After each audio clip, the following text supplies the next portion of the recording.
Good morning, Africans. As you know, each time I do this, there's something that preoccupies me that I want to share with you. And I think the one thing that's on my mind today is coaching.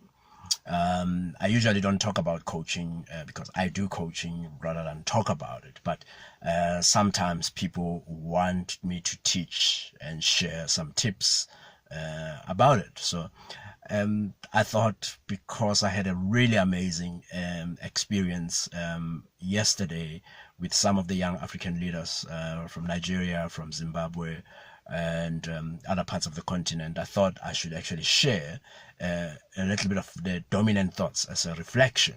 So it's actually 3 points that I want to make very quickly. So this should not take longer than 5 minutes.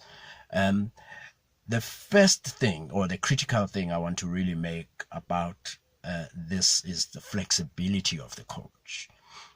What I find, and as I teach many people on my program, and as I work with many coaches, one of the critical competencies I find I teach a lot is the flexibility of the coach.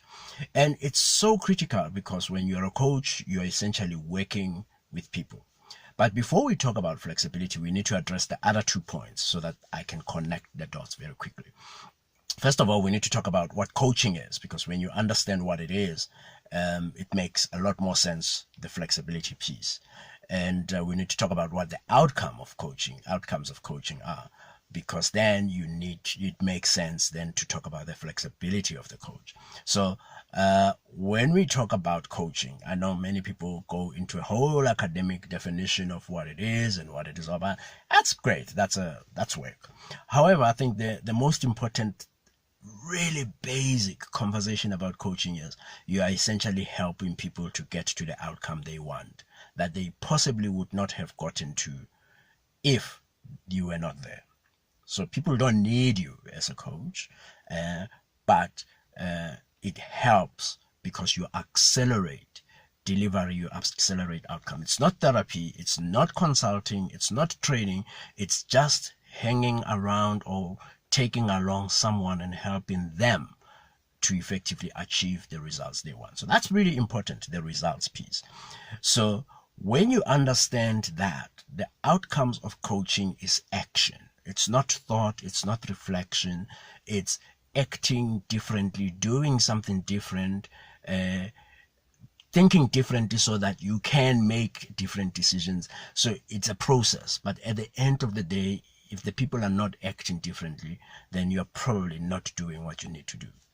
So that having put that out of the way, flexibility becomes quite a critical aspect because we work with human beings who most of the time we don't know. And I'll share a quick example. So last night, I had a program. I was a guest on I am a Catalyst program hosted in Malaysia by Mello, but which is based, which is focusing on a couple of African leaders here on the continent. And what essentially happened is technology let us down. We are on Zoom, and then I had slides prepared. I had all the things I needed to do to be done, but it just didn't work. It's Africa after all. Sometimes technology doesn't really work because of the bandwidth, all the other reasons. So, sorry, I could essentially give up as a coach, or I could do something different. And I had to think very quickly around what is it that I need to do. While I had slides planned and I wanted to have this process where how I wanted to help people, it wasn't working. So I needed to switch, and I switched. I used my phone, got to connect, got to have a conversation, did a bit of a presentation, but still integrated it into a coaching frame, having to ask people, getting people to think differently, and all of those things. Yeah. And the results were amazing. Even I was amazed that by the end of the day, when I finished that session, I felt really, really great. I felt like I've added value, but most of the people that were on the program actually felt like they can move differently, act differently as a result. They were not just inspired, because I'm not a motivational speaker. They were inspired to take action. Yeah. And I think that's a critical element that as a coach you need to be paying attention to.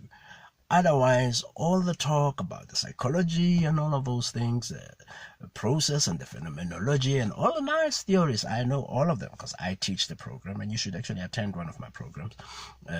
Go to www.acwbl.org and you'll hear all about it. But at the end of the day, what I keep saying to everyone, and this is the point of this video, is coaching is about results. And if you are not flexible as a coach, you are likely not to get the results you want or the results that your client wants out of you. So if you need to know more about coaching and what coaching is about, and maybe you want to attend one of our programs at the Center for Work-Based Learning, it's an 18-month program. It's very long, but you change, you think differently, you act differently. And it's hard, I'm not gonna lie to you, because many coaches think this is easy. It's not easy. So if you're interested and this sounds like something you really want to do to effectively change and get people to act differently and change people's lives, www.acwbl.org,